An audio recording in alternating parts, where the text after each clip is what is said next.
Hello guys, welcome to Castroller movie review channel. ഇന്ന് പറയാൻ പോകുന്നത് ബാങ് ബാങ് എന്ന സിനിമയുടെ റിവ്യൂ ആണ്. പടത്തിൽ അഭിനയിച്ചിരിക്കുന്നത് ഋതിക് റോഷൻ, കത്രീന കൈഫ്, ജാവേദ് ജഫ്രി ഒക്കെയാണ് അഭിനയിച്ചിരിക്കുന്നത്. പടം എങ്ങനെയുണ്ടെന്ന് പറയുന്നതിന് മുമ്പ്, this is directed by Siddharth Anand. 2014 movie ആദ്യമായിട്ട് കാണുന്ന സിനിമ കേട്ടോ. കാണുന്ന ആലോചിച്ചിട്ട് ഡൗൺലോഡ് ചെയ്ത് വെച്ചിട്ട് കാണാൻ പറ്റിയില്ല, അത് പിന്നെ കണ്ടത്. പടം എങ്ങനെയുണ്ടെന്ന് ചോദിച്ചാൽ അടിപൊളി പടം, അടിപൊളി രീതിയിലുണ്ട്. സൂപ്പർ, നല്ലൊരു പടമൊന്നുമില്ല. ഒരു മോഷണം നടത്തുന്നു ഋതിക് റോഷൻ നടത്തുന്നു. അത് റിവെഞ്ചാണ്. എൻ്റെ ചേട്ടൻ അവരുടെ കയ്യിലായിരിക്കും ആ ഡയമണ്ട് ഉണ്ടാകുക. അപ്പോൾ ആ ഡയമണ്ട് മോഷ്ടിച്ചുകൊണ്ട് പോകും. അപ്പോൾ അതിൻ്റെ പേരിൽ ഉണ്ടാകുന്ന പ്രശ്നങ്ങളും വില്ലൻ എങ്ങനെ റിവെഞ്ച് എടുക്കുന്നു അതൊക്കെയാണ് സംഭവം. റിവെഞ്ച് എടുക്കുകയില്ല എന്നുള്ളതൊക്കെയാണ് സംഭവം. അതത്രയേ ഉള്ളൂ. And he's A military officer. അവസാനം ആറുമ്പോൾ അവസാനത്തെ അരമണിക്കൂർ എന്താണ് ഇത് റിവീൽ ചെയ്യണത്.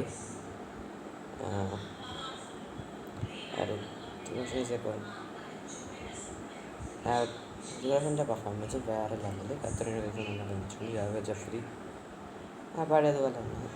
വില്ലൻ എന്ന് പറഞ്ഞപ്പോൾ ഒരു സംശയം തോന്നി, അല്ലാതെ വേറെ ഒന്നുമില്ല. അടി വാങ്ങുന്ന വില്ലൻ തന്നെ ഇവൻ്റെ വാസഡ് അഭിനയിച്ചതിനൊക്കെ റെഡിയൊക്കെ ചെയ്തിട്ടുണ്ട്. മീൻസ് വില്ലൻ്റെ ബോസ് റെഡി ചെയ്തിട്ടുണ്ട്.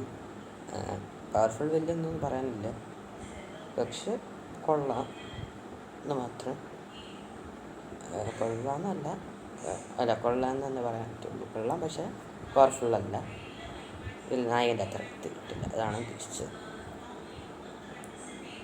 ജുൻറോല് കൊള്ളായിരുന്നു ഉദ്ദേശിച്ചത്.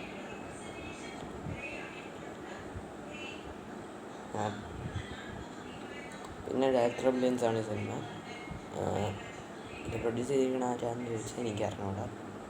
ടി സീരീസ് ആണെന്ന് തോന്നുന്നു. ടി സീരീസാണ് ഇതിൻ്റെ പാടൊക്കെ. ഓഡിയോ റൈറ്റ്സ് ടി സീരീസിൻ്റെ മാത്രം അറിയാം. പിന്നെ എഡിറ്റിംഗ് കൊള്ളാം, സിനിമാറ്റോഗ്രാഫി കൊള്ളാം, കൊറിയോഗ്രാഫി കൊള്ളാം, dance choreography and fightography. Music by Vishal Shekhar ടീമാണ് ചെയ്തിരിക്കുന്നത്. അറിയാം, ഈ ഫൈറ്ററൊക്കെ അവരാണ് ചെയ്തിട്ടുണ്ടായിരുന്നത്. അവരാണ് ഇതിന് ചെയ്തിരിക്കുന്നത്. വീഡിയോ വരുന്നത് സൂപ്പർ. പാട്ടും കൊള്ളാം. ഫസ്റ്റ് ഹാഫ് ഒരു സ്റ്റാർട്ടിങ്ങിൽ വില്ലൻ ക്രിഞ്ചാണെന്ന് സംശയം തോന്നി, പറ്റും. പിന്നെ സ്കോർ ചെയ്തു. പക്ഷെ പവർഫുൾ വില്ലൻ അല്ല ആയിട്ട് തോന്നുന്നില്ല. പിന്നെ ജാവേദ് ജഫ്രി ആണെങ്കിൽ വില്ലൻ്റെ ആളാണ്, അത് അയാളും അങ്ങനെ തോന്നിയിട്ടൊന്നുമില്ല, പവർഫുൾ ആണെന്ന് തോന്നിയിട്ടില്ല. പിന്നെ അവിടെ ബീസ്റ്റിലെ ആളുണ്ടേ, അയ്യോ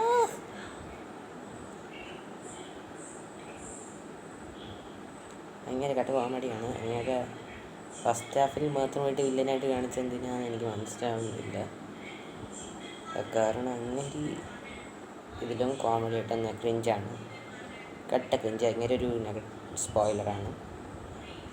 അങ്ങനെയൊക്കെ എന്താണ് സ്പോയിലർ? വില്ലനായിട്ട് കിട്ടിയ സ്പോയിലർ അല്ലെങ്കിൽ സ്പോയിലർ അല്ലേ? എന്താണ് ആലോചിച്ചപ്പോഴാണ് ഞാൻ ബീസ്റ്റ് പിന്നെ എനിക്ക് ഇഷ്ടപ്പെട്ടിരുന്നു. പക്ഷെ വില്ലൻ കാരണമല്ല, നായകൻ്റെ പെർഫോമൻസ് കാരണം, അതുകൊണ്ട് മാത്രം. പക്ഷെ ക്ലൈമാക്സ് എനിക്ക് ഇഷ്ടപ്പെട്ടില്ലായിരുന്നു. പിന്നെ പറ്റുന്നൊരു വില്ലനല്ല കൊടുത്തിരുന്ന ഒരുപാട് പ്രശ്നം എനിക്ക് തോന്നിയിരുന്നു സിനിമ ഉണ്ടാക്കുമ്പോൾ. എന്നൊരു പറയുന്നില്ല കൊണ്ട് പറയുന്നില്ല. അപ്പോഴൊക്കെയാണ് റിവ്യൂ കണ്ടിട്ടുള്ളവരുടെ അഭിപ്രായം പറയുന്നത്. വീഡിയോ ഇഷ്ടപ്പെട്ടെങ്കിൽ ലൈക്ക് ചെയ്യുക, ഷെയർ ചെയ്യുക. പിന്നെ ഈ ചാനൽ സബ്സ്ക്രൈബ് ചെയ്യാത്തവരുണ്ട്, എങ്കിൽ സബ്സ്ക്രൈബ് ചെയ്യുക എന്ന് പറഞ്ഞുകൊണ്ട് അവസാനിപ്പിക്കുന്നു. അപ്പോൾ ടാറ്റ, ബൈ ബൈ, ഡെൽറ്റ വസ്കസ്.